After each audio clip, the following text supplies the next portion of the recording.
We want to thank Evaluwise for allowing us the opportunity to share with you some background information on our microcourse professional learning opportunities that are available throughout our partnership. Our Evaluwise Partnership Catalog of microcourses currently consists of 50 evaluation-aligned microcourses, with new courses being added annually that are searchable by both topic and domain alignment. At their core, each course is designed using a 7-step learning path that was created based on current adult learning research on supporting evolutionary change in practice. As we mentioned, through the use of the Evaluwise application, all of our microcourses are aligned to your classroom evaluation tool. For each course, we have provided a primary alignment along with co-alignment areas, as very often one course can cover more than one observation domain. For example, the primary Danielson domain alignment for the microcourse Developing Student Self-Awareness is managing student behavior. The secondary domain alignment is establishing a culture for learning. When accessing the TKL microcourses, there are two main entry points. The first entry point can be through courses that may have been assigned to teachers by an administrator who has completed an observation and is making follow-up recommendations.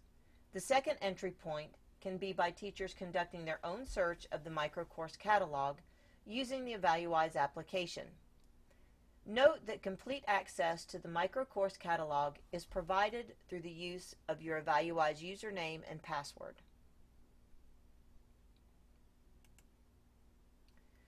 When teachers access the microcourse library, they will be able to search for courses by topic or title. You can search by domains, or you can also scroll through the courses themselves and directly click on a course and select it directly from the library. Now that we've looked at how the courses are aligned to observation domains and how they can be selected, let's now look at what takes place within each course. Every TKL microcourse has been developed on a foundational and very purposeful 7-step learning path. In step 1, teachers will examine the topic to gain a common understanding of how the topic will be discussed throughout the course. In this step, we want to ensure that everyone is starting with the same foundational information and understanding.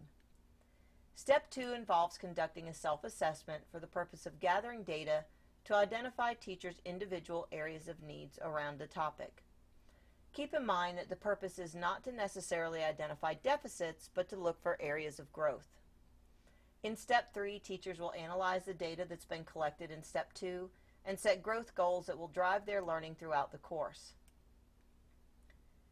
Step 4 is the lengthiest step in the course. Here, teachers will be introduced to new strategies, techniques, and practices that will assist them in meeting their growth goals. In step 5, teachers will develop a plan for integrating new strategies into their classroom lessons, and in step 6, they will implement their new plan with their classroom students. The final step, step 7, teachers will be involved in a series of critical reflection activities that will guide them through reflecting on both their lesson implementation and their overall learning growth from the course itself. Let's look now at how this learning path is embedded within a typical microcourse. When entering the microcourse for the first time, the first screen teachers will see is of the learning path itself. Here they will be prompted to click on a button to start the course, and if and when a teacher leaves a course that they're working on, they will again be prompted with a blue button to resume their course where they left off. And as we review the learning path, you'll see that the microcourse itself is segmented by the steps in the learning path. Let's start with the course overview. So when we look at the course overview, as we expand each section of the course, you'll see that it's broken down into elements, and each element has an action word associated with it, and it lets you know what you do within that element. So here you see the very first element, it says read. So you're going to read the welcome message, read the course objectives. And here we have the first to do step. And here it's to do is the action associated with it, and a teacher would download the course participant guide. And just a side note, the course participant guide that's embedded in each microcourse becomes the record of learning that takes place within the microcourse itself. Here, the learning is recorded for each activity that takes place and becomes that learning artifact that may need to be submitted in case for credit, and can be turned in at any point in time after course completion. So as we move through, you'll see that, again, that you see the learning path show up. So we have the first step, which is understand. And so this is where we set that shared understanding. We come to a common definition. Everybody starts out with the same information about the topic. And as someone works through, you'll see the information that comes up. They're asked to complete that element of the course, and then it simply clicks of the button to move on to the next element within that step.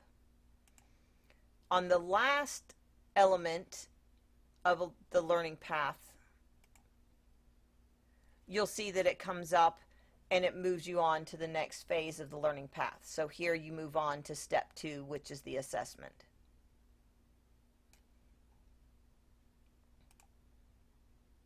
And it's very linear. You just walk through each phase of the learning path. So after going through step 1, you get to step 2, which is that assessment. Step 3, which is the analysis of the data and those growth goal settings. And then you get to step 4. And here you'll see it's a combination of read and watch actions. Occasionally, in some of the micro courses, there may be a to-do step embedded within there as well. Then you move into that planning the lesson, and then the lesson implementation in step 6. And then we move into step 7, which is the reflection.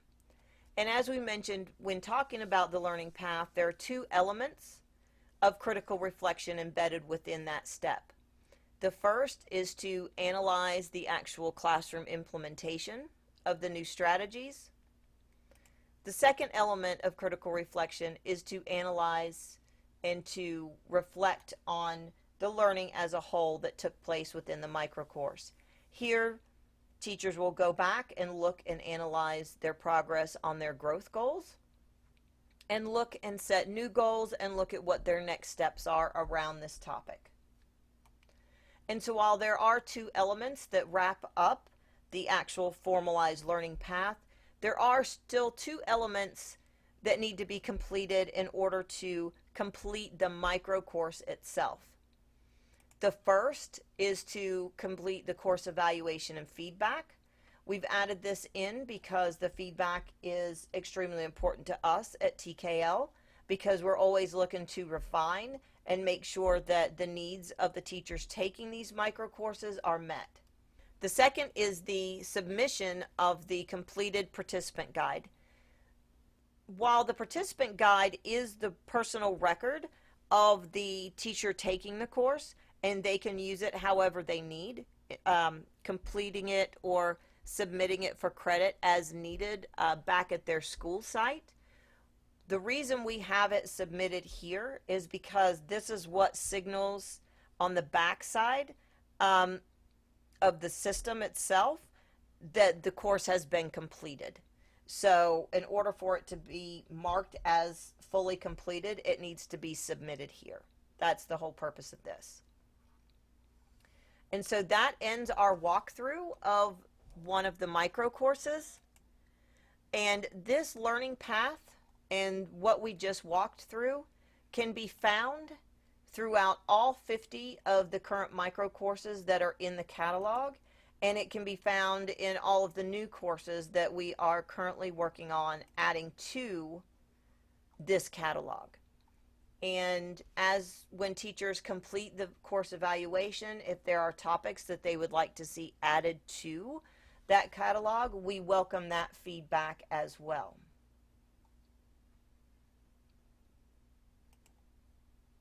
So that brings us to the end of our demonstration, and we want to thank you again for allowing us to share this information on our professional learning catalog. If you would like more information on integrating the TKL professional learning opportunities, please contact your Evaluwise representative, or you can learn more by accessing the TKL Evaluwise Partnership Program information by going to teachingkidslearn.com website. Thank you.